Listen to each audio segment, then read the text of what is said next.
오늘 하나님이 저 여러분을 사랑하시고 오늘도 예수님 안에서 좋은 일이 있습니다. 전 여러분과 함께 창세기 49장 22절로 24절의 말씀에 근거해서 요셉의 인생 성공의 원리, 이런 제목으로 은혜의 말씀을 나누겠습니다. 성경에 보면 놀라운 성공을 거둔 사람들의 이야기가 많이 나옵니다. 요셉은 그 가운데 대표적인 사람이라고 할 수 있습니다. 요셉은 가나안 출신으로서 애굽의 노예가 되고, 그리고 그는 감옥에 갇힌 사람이었는데 어느 날 하나님께서 그를 높여서 애굽의 총리가 되는 그런 축복된 성공한 사람이 되었습니다. 가나안 땅에 흉년이 다가왔을 때 그 가족 70인을 다 초청을 했습니다. 이민 초청을 한 거죠. 그래서 그 사람들이 430년 동안 애굽에 살았는데, 놀랍게도 70명이 내려간 사람들이 430년 만에 남자만 해도, 장정만 해도 60만 명이 넘는 그런 사람이 되었고, 또 아이들, 여인들, 노인들까지 하면 수백만 명이 되는 그런 사람들로 크게 번성을 하게 된 것입니다. 이와 같은 성공을 받은, 이 놀라운 축복을 받은 요셉의 그 은혜는 무엇일까요? 오늘 본문에 보니까 요셉의 아버지 야곱이 세상을 떠나기 전에 그의 아들들을 위해서 그가 기도하고 있는 장면이 오늘 본문의 말씀인데, 이 본문의 말씀을 통하여 우리에게 은혜를 나누기를 원하는 것입니다. 첫 번째로 하나님이 주시는 꿈을 가슴에 품고 살자는 것입니다. 22절 말씀을 같이 읽어보지요. 요셉은 무성한 가지, 곧 샘 곁에 무성한 가지라. 그 가지가 담을 넘었도다. 요셉은 무성한 가지라고 여러분, 야곱은 고백합니다. 무성한 가지라. 근데 그 무성한 가지, 어떤 무성한 가지냐? 샘 곁에 있는 무성한 가지라. 요셉이 이와 같이 큰 축복을 받은 비결이 뭐냐? 그가 샘 곁에 심겼기 때문이다.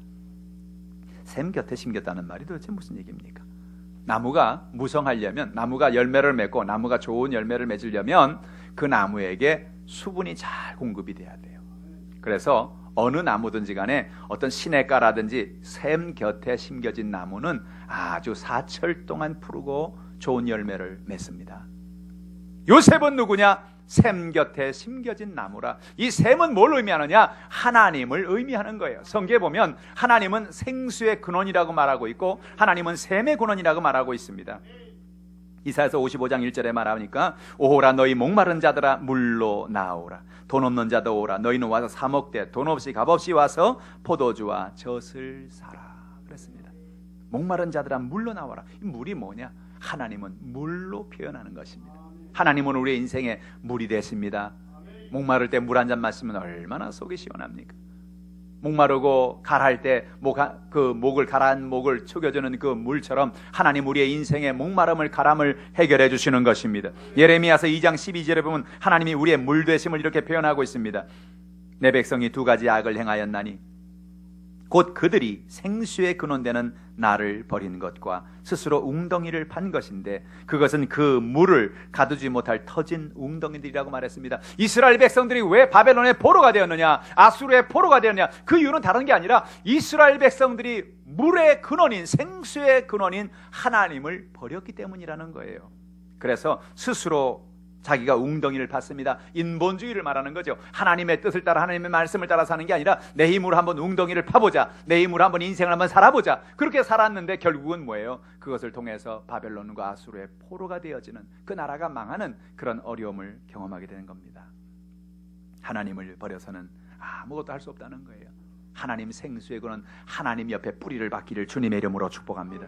예수님 자신도 생수의 근원이라고 말씀하십니다. 요한복음 7장 37절 38절에 보니까 명절 끝날, 곧 큰 날에 예수께서 서서 외쳐 이르시되 누구든지 목마르거든 내게로 와서 마셔라. 나를 믿는 자는 성경의 이름과 같이 그 배에서 생수의 강이 흘러나오리라. 할렐루야. 여러분 예수님께 나가면 예수님 오늘 생수의 근원이 되십니다. 예수님 우리의 모든 목마름을 채워주시는 것입니다. 목마름을 해결해 주시는 것입니다. 그래서 그 뱃속에서 생수의 강물이 흘러 넘쳐납니다. 기쁨의 생수, 은혜의 생수, 감사의 생수, 우리의 삶 속에 놀라운 생수의 강물이 흘러 넘쳐나게 되는 거예요. 저 여러분에게 그런 은혜가 넘쳐나기를 주님의 이름으로 축복합니다. 예수를 믿는 사람에게는 예수 주시는 생수의 강물이 흘러 넘쳐납니다. 인생을 살아가면서 이와 같이 생수의 강물이 흘러 넘쳐난 저 여러분 되기를 주님의 이름으로 축복합니다. 요셉은 하나님만을 경외했습니다. 창세기 42장 18절에 보면 사흘 만에 요셉이 그들에게 이르되 나는 하나님을 경외하노니 너희는 이와 같이 하여 생명을 보존하라 그랬어요. 나는 하나님만을 경외한다. 요셉의 그 신앙의 성공의 가장 큰 뿌리가 무엇냐? 그의 심령의 가장 중요한 건 뭐예요? 하나님, 우선주의의 신앙입니다. 생수의 근원인 하나님, 내가 하나님만을 의지하고 살겠습니다. 하나님만 바라보고 살겠습니다. 그 모든 삶에 하나님의 은혜가 임한 것입니다. 오늘 본문에 보니까 무성한 가지가 담을 넘었다고 이야기하는 것입니다. 가지가 담 안에 있는 것이 아니고 담을 넘었습니다. 이것은 무슨 얘기입니까? 하나님의 은혜로, 예수 그리스도의 십자가 은혜로 여러분이 담 안에 머무는 신앙이 아니라 담을 넘어서는 신앙이 되기를 주님의 이름으로 축복합니다. 하나님께서 우리에게 꿈을 줄 때 그 꿈은 우리가 담을 넘어서 하나님의 영광 돌리는 신앙을 갖게 하는 겁니다. 하나님께서 요셉이 하나님의 은혜 가운데 큰 꿈을 갖게 하셨어요. 하나님, 제가 뭘 하고 살까요? 인생에 제가 어떤 일을 이룰까요? 그가 기도하는데 하나님께서 오늘 밤에 그에게 한 꿈을 보여주셨습니다. 형과 또 아버지와 어머니의 해와 달과 별이 자기를 향해 절을 합니다. 형들의 곡식단들이 자기의 곡식단을 향해 절을 합니다. 그 마음속에 이제 꿈을 품어, 야, 그렇구나, 내가 인생을 살면서 보통 사람이 될 사람이 아니구나. 형들에게 가서 자랑을 합니다. 형, 내 어젯밤에 무슨 꿈 꿨는 줄 알아? 이야, 보통 꿈이 아니야. 내가 앞으로 잘 될 거야. 근데 놀라운 것은 형들의 곡식단이 나를 향해 절을 하고 아버지 어머니 해와 달과 별 11별들이 나를 향해 절을 하는 거야. 할렐루야. 나는 앞으로 잘 될 거야. 나한테 잘 보여. 아마 그랬을 거예요. 그 마음에 꿈을 품었어요. 내가 잘 되리라. 그 가지는 담 안에 머무는 가지가 아니었습니다. 담 밖으로 뛰어넘는 가지였습니다. 무성한 가지였습니다. 꿈을 품고 하나님을 의지하고 나가는 저 여러분 되기를 주님의 이름으로 축복합니다. 세상에 성공하는 사람들의 특징은 뭐냐? 마음에 꿈이 있다는 거예요. 지금도 여러분 서점에 나가면 수많은 사람들의 성공에 대한 얘기들이 참 책으로 많이 나와 있어요. 그 사람들의 공통적인 얘기를 읽어보면 다 한 가지 얘기입니다. 그 마음속에 꿈이 있었다는 겁니다. 마음에 열정이 있었다는 겁니다. 그래서 꿈을 가지고 열정을 가지고 담 안에 머물지 아니하고 담을 뛰어넘는 그런 마음을 가지고 인생을 살아갈 때 꿈을 이루었다. 스티브 잡스와 같은 사람, 빌 게이츠와 같은 사람, 애플 컴퓨터를 만들고 마이크로소프트 워드 컴퓨터를 만들고 이 모든 사람들의 특징은 뭐냐? 그들 마음에 꿈이 있었습니다. 내가 세계 최고의 전화기를 만들리라. 내가 세계 최고의 컴퓨터를 만들어서 모든 가정들마다 컴퓨터를 하나씩 다 있는 그런 가정을 만들리라. 빌 게이츠가 처음 그런 얘기를 했을 때 사람들이 콧방구를 쳤습니다. 야, 웃긴다, 웃겨. 집마다 컴퓨터를 하나씩 두겠다고? 그때 당시에 컴퓨터는 진공관식 컴퓨터였습니다. 그 컴퓨터 하나 살려면 2, 3억 들었습니다. 컴퓨터 한 대 2, 3억. 아니, 무슨 수로 2, 3억짜리를 집에다 다 둔다는 거야? 지금처럼 컴퓨터 값이 이렇게 싸질 줄 아무도 몰랐어요. 그런데 그 빌 게이츠가 마음에 꿈을 가졌습니다. 모든 가정들마다 컴퓨터를 갖는 그런 날을 내가 만들겠다. 꿈을 꾸니까 그 꿈이 이루어지는 겁니다. 어떤 사람은 그래요. 나는 인생에 이룰 꿈도 없고 나는 실패하기도 싫다. 그래서 아예 아무것도 하지 않겠다. 아무것도 이룰 수가 없는 거예요. 실패할 수 있습니다. 넘어질 수 있습니다. 연약할 수 있습니다. 어려울 수 있어요. 그러나 그 마음의 꿈을 품고 하루하루 나가다 보면 하나님의 놀라운 역사가 이루어지게 되는 것입니다. 하나님을 의지하고 꿈꾸는 여러분 되기를 주님의 이름으로 축복합니다. 두 번째로 하나님의 손을 의지하고 살라는 것입니다. 요셉은 꿈을 가졌는데 꿈을 가진 사람에게는 어려움이 다가와요. 오늘 성경에 보니까 그 형제들이 요셉을 아주 미워했다고 성경은 말합니다. 왜 미워했습니까? 그 아버지가 요셉을 각별하게 사랑했기 때문에 그렇습니다. 여러분 가정은 어떠셨어요? 형제들 가운데 부모님이 혹시 더 사랑하는 그런 형제가 있지 않았나요? 그 사람이 여러분일 수도 있고 또 다른 사람일 수도 있죠. 왜 형은 저렇게 엄마 아버지 사랑을 받는 거야? 왜 언니는 저렇게 엄마 아버지 사랑을 받는 거야? 왜 나는 사랑하지 않는 거야? 그런 마음이 여러분 있을 수 있죠. 오늘 그 문제가 요셉의 가정에 있었던 거예요. 12명의 아들 가운데 요셉은 11번째 아들로 태어났습니다.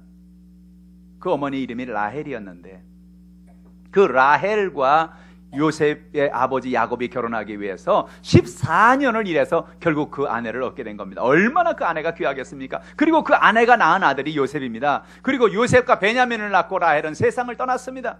그러니 그 요셉이를 바라볼 때마다 안쓰럽기도 하고 그 아내가 생각나기도 하고, 그래서 요셉은 늘 그 아내를 향해서 사랑의 은혜를 베풀어주는 그 마음으로 그 아들에게만, 요셉에게만 채색옷을 입혔다고 성경은 말합니다.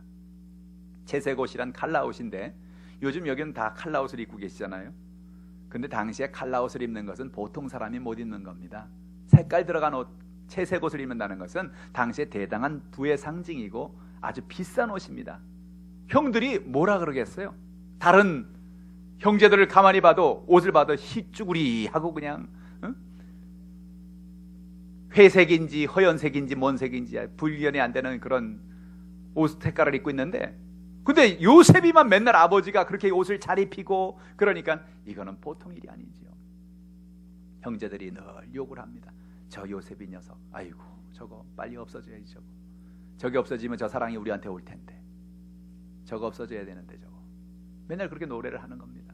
어느 날 문제가 다가왔습니다.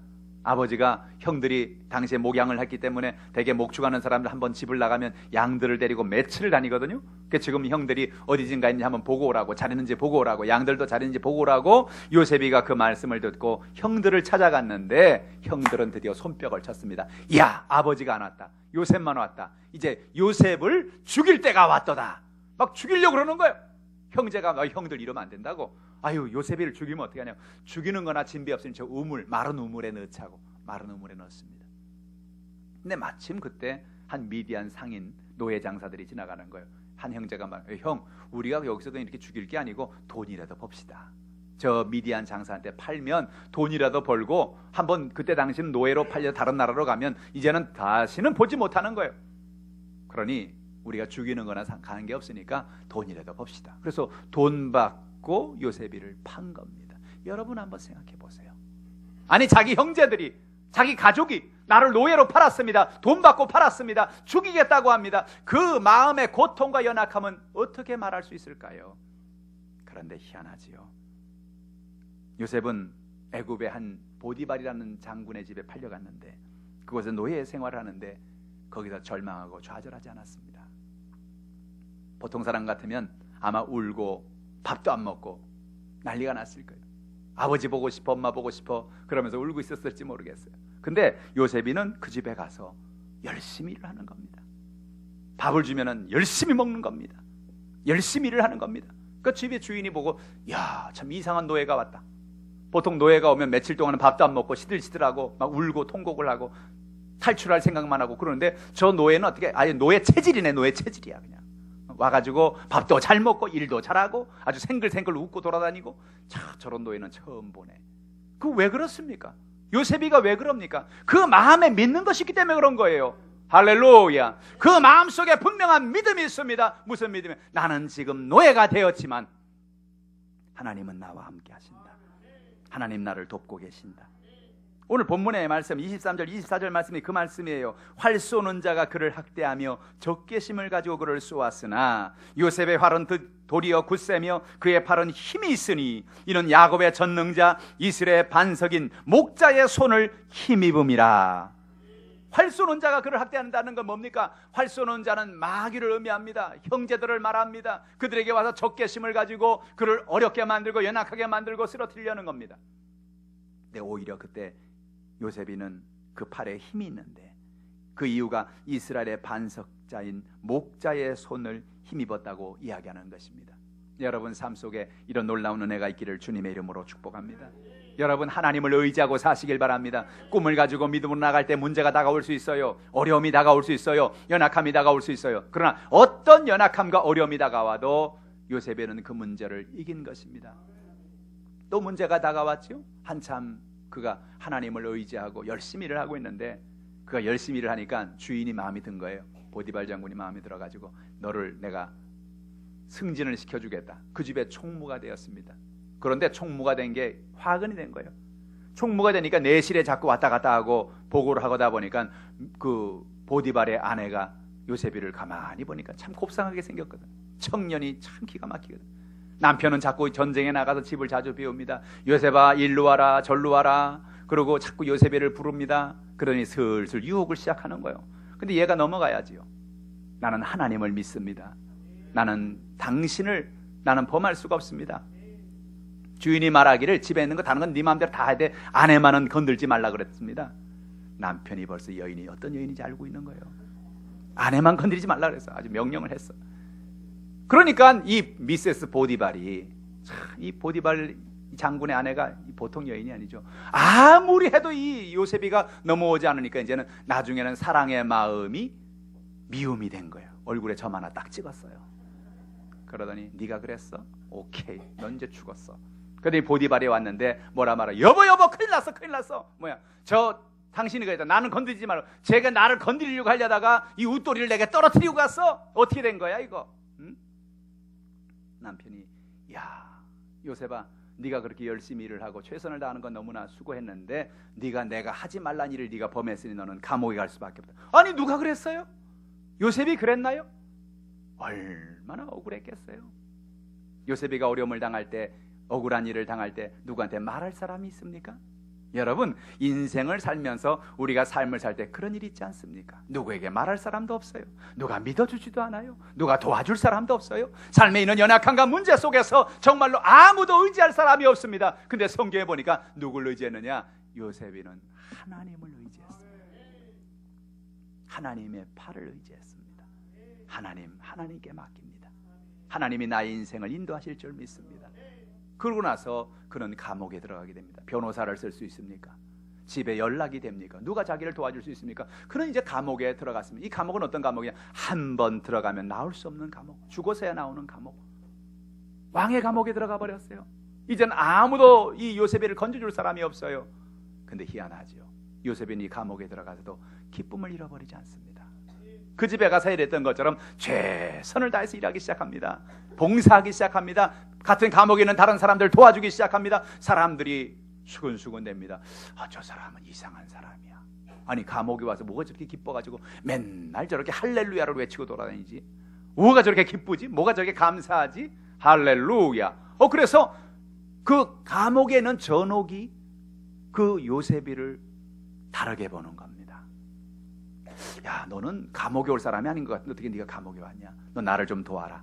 그래서 이런저런 허드렛 일을, 전옥을 도와서 일을 하는데 거기 감옥에 한 사건이 생깁니다.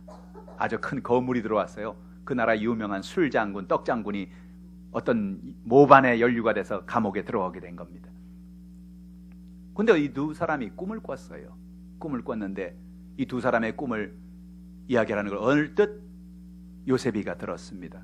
그 요셉이가 그 꿈의 얘기를 듣고, 그 꿈의 내용을 모르시죠? 그 꿈의 내용을 알려드릴까요? 한 분은 이 꿈의 내용대로 며칠 있으면 돌아가실 겁니다. 그러나 한 분은 그 꿈의 내용이 뭐냐? 복직될 꿈입니다. 만약에 복직되거든 저를 기억해 주세요. 제가 아주 억울하게 들어와 있습니다. 저를 살려주시길 바랍니다. 그러고 그랬는데 정말 그 말대로 한 사람은 세상을 떠나게 되고 한 사람은 복직이 되어서 왕에게 불려서 쓰임받는 일꾼이 되게 된 것입니다. 사람이 어떻습니까? 갈 때 맘하고 올 때 맘이 달라요.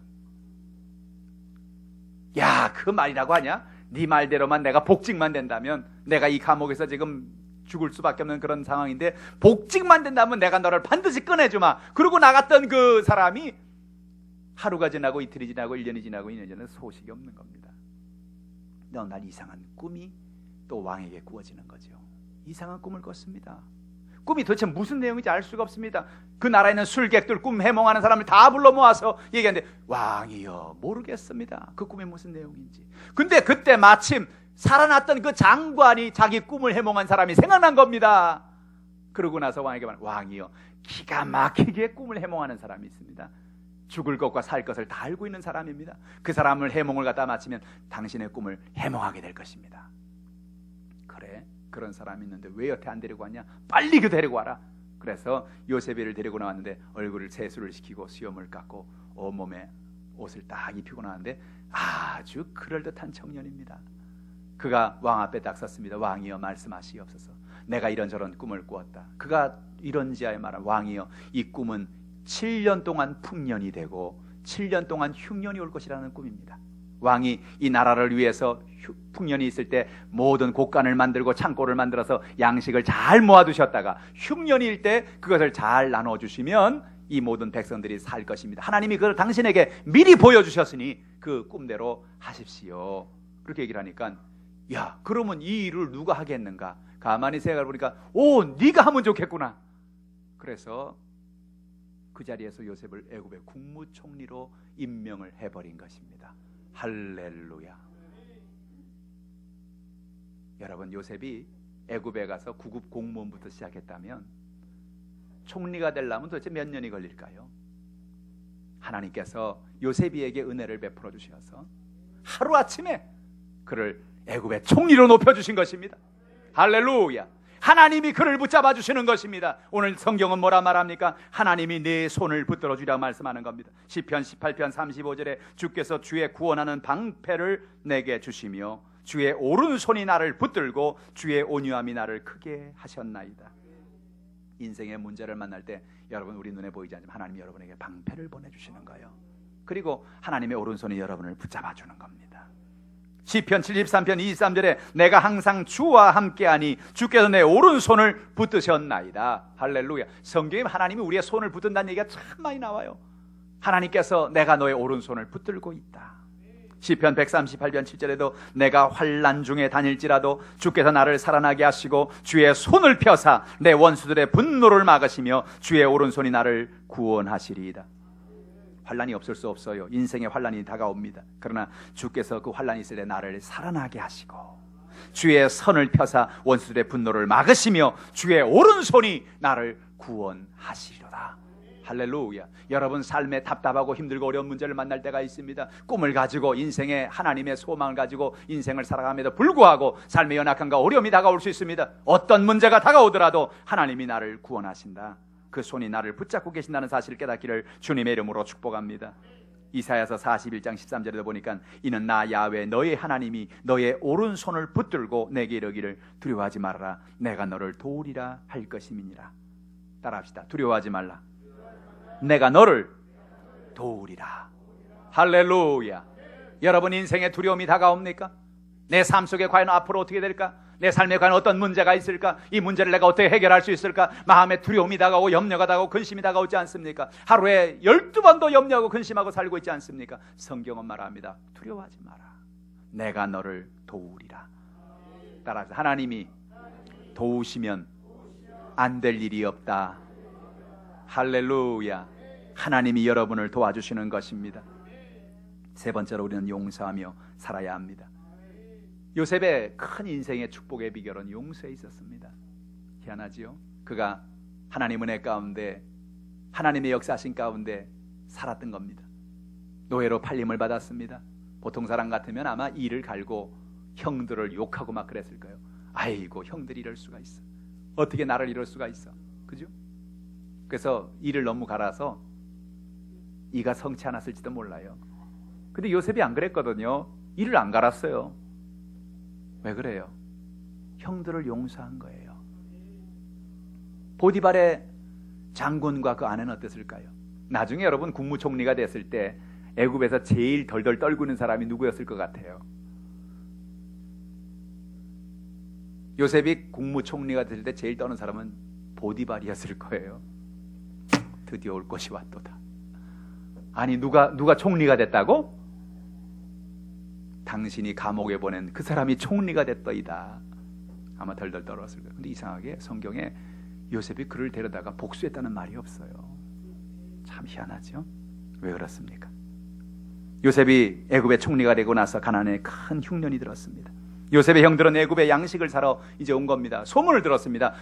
이 우리 가나안 땅엔 양식이 없지만 저 애굽에는 유명한 총리가 있는데 그 총리가 곡간을 짓고 그래서 그 양식을 잘 쌓아놔서 지금도 그곳에 가면 양식을 살 수 있다는 얘기를 듣고 그들은 무조건 애굽으로 갔습니다. 양식을 사야 되겠다. 우리가 먹고 살아야 되겠다.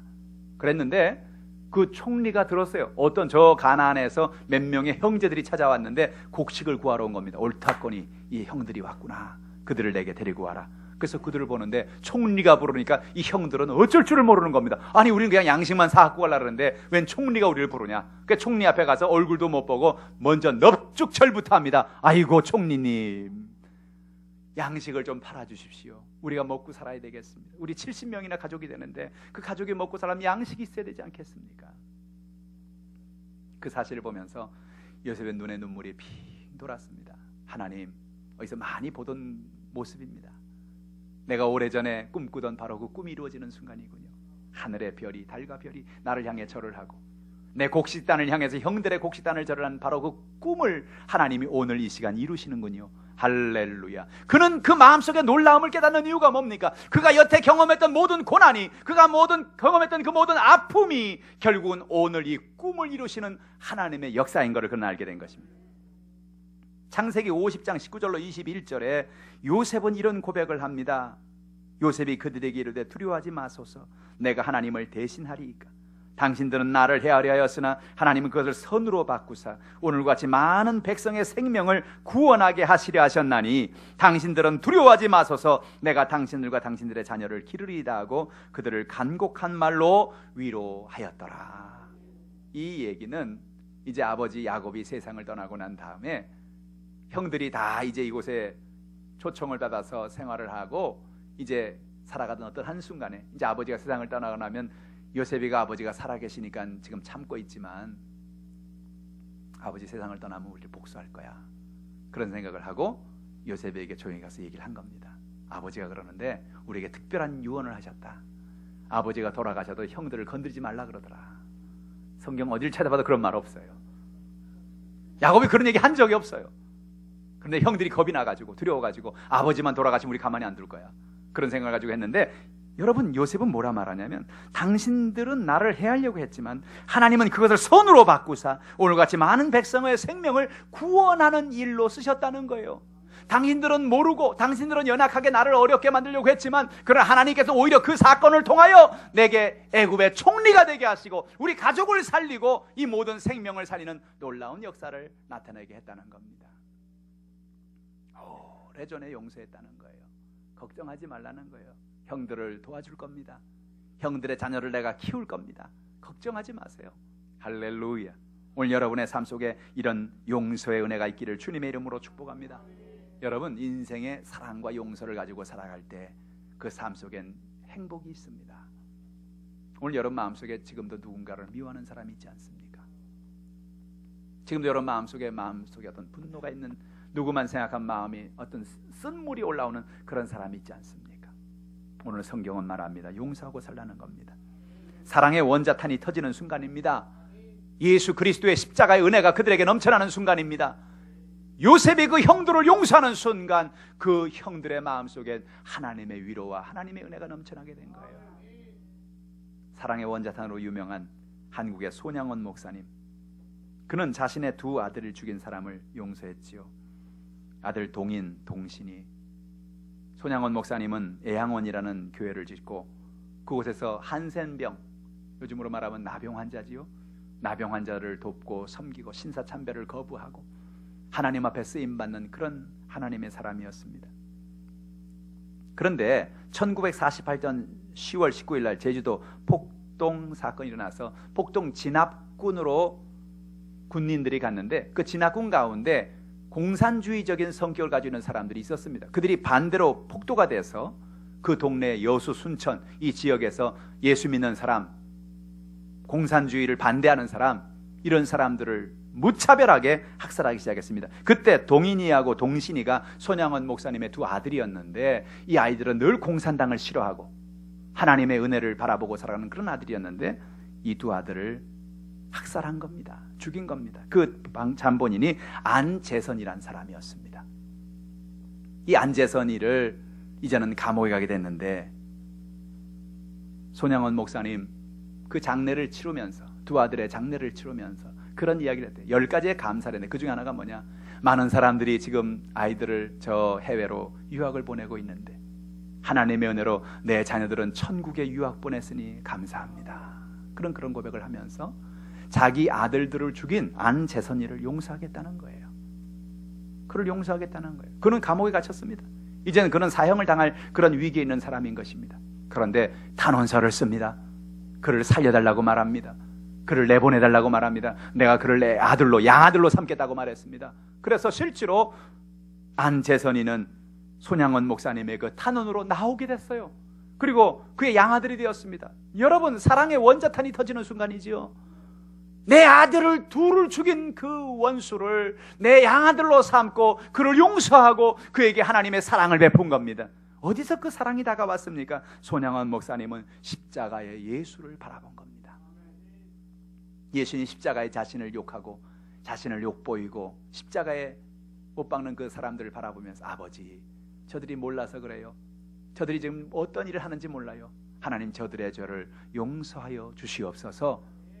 그 예수님이 용서한 모습을 따라서 손양원 목사님도 용서한 것입니다. 여러분, 요셉이 위대한 이유가 무엇입니까? 요셉은 예수님을 닮았어요. 그의 삶 속에, 연약함 속에 요셉은 자기의 형제들의 그 죄를 용서한 것입니다. 보디발의 죄를 용서했습니다. 자기에게 수많은 상처를 준 많은 사람들의 죄를 용서하고 그들에게 사랑을 베푼 거예요.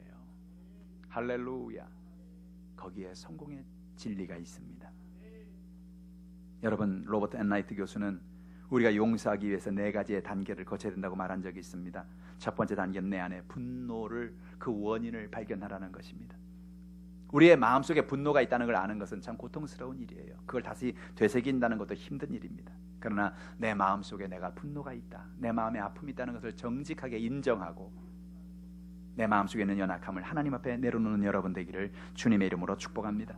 두 번째 단계는 용서하기로 결심하라는 것입니다. 우리가 결심할 때 내가 용서해야 되겠다, 내가 이 사람을 용서해야 돼, 그럴 때 용서가 시작되는 겁니다.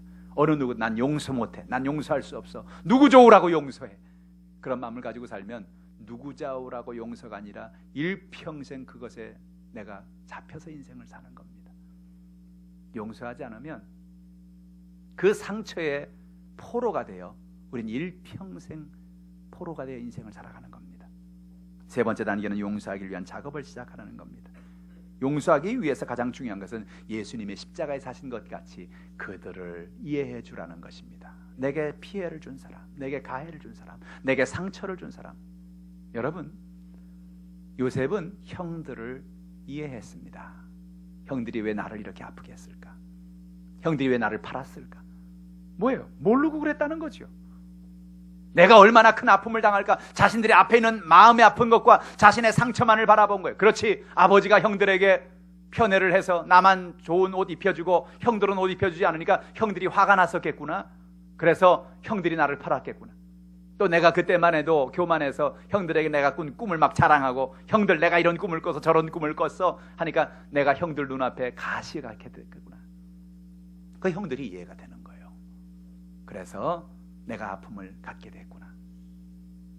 사랑하는 성도 여러분, 어떤 때는 우리가 누군가의 상처를 받지만, 상처를 받을 때 어떤 때는요, 우리가 뭔가 그 상처를 줄 수 있는 것을 제공할 때가 있어요. 누군가가 나를 미워하고 누군가가 내게 상처를 주었는데 나는 그 사람이 상처를 주는데 조그마나마 일가견 어떤 기여를 할 때가 있어요. 그것 때문에 그 사람이 화가 나가지고 내게 상처를 주거나 그럴 수도 있거든요. 물론 내가 아무런 일을 하지 않았는데도 상처를 줄 수도 있지만 그런 여러 가지 일이 있을 수 있다고요. 그래서 그 뭐예요?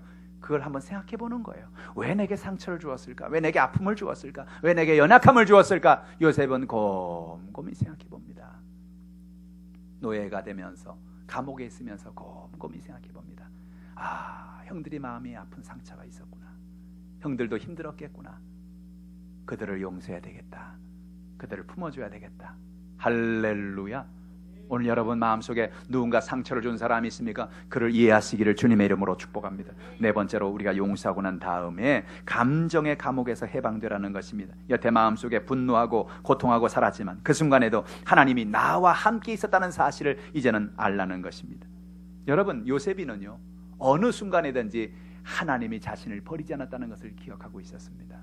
그가 마른 우물에 던져지는 순간에도 하나님이 나와 함께 하신다.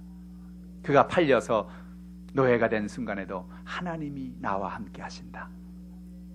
그가 감옥에 들어가 있는 순간에도 하나님이 나와 함께 하신다. 그러니까 그렇게 날마다 즐겁게 살아갈 수가 있었지요. 감옥에서도 음식을 잘 먹고 사람들에게 하나님을 찬양하고 영광 돌리는 삶을 살 수가 있었던 겁니다. 왜 그렇습니까? 그 어려운 순간에도 하나님은 나를 버리지 않았다. 여러분, 문제를 만날 때, 삶의 연약함을 만날 때 이 사실을 기억하세요. 마음대로 안 될 때, 누군가 여러분을 힘들게 만들 때, 여러분 마음의 상처와 연약함이 여러분의 삶을 사로잡을 때 하나님이 나와 함께 하신다. 하나님이 나를 도와주신다. 이 사실을 깨닫는 여러분 되기를 주님의 이름으로 축복합니다. 요셉은 성공했습니다. 왜 성공했습니까? 그 마음에 꿈이 있었기 때문에 그렇습니다. 요셉은 성공했습니다. 그는 하나님만을 의지하고 살았기 때문입니다. 하나님이 나와 동행하시는 걸 알았습니다. 그는 하나님의 은혜로 용서하며 살았습니다. 사랑하며 살았습니다. 그러니까 그의 삶 속에 놀라운 일들이 이루어지는 겁니다. 사람은 자기도 모르게 부정적이 되기 쉬워요. 상처를 받으면 얼굴이 굳고 마음이 우울해지고 사람이 파괴적으로 되기 쉽습니다. 화 잘 내고 그러면요 점점 축복은 점점 사라지는 겁니다. 오히려 웃고 기뻐하고 용서하고 사랑하고 축복이 점점 가까이 오는 겁니다. 요셉은 두 번째를 택했어요. 기뻐하고 살자, 성공하고 살자, 하나님의 복을 나누며 살자. 할렐루야. 하나님께서 그에게 성공적인 삶을 살게 하시고 은혜를 베풀어 주신 거예요. 이번 한 주간 여러분의 삶에 이런 은혜가 있기를 주님의 이름으로 축원합니다. 기도하겠습니다. 전능하신 아버지 하나님, 오늘도 하나님 요셉의 삶을 통하여 우리에게 주신 하나님의 메시지를 듣습니다. 하나님 마음에 꿈을 품게 하시옵소서. 하나님만 의지하며 살게 하시고 용서하며 사랑하며 품어주며 우리의 모든 연약함을 하나님께 맡기고 믿음으로 살아가는 주의 백성들 다 되게 하여 주시옵소서. 예수님의 이름으로 기도하옵나이다. 아멘.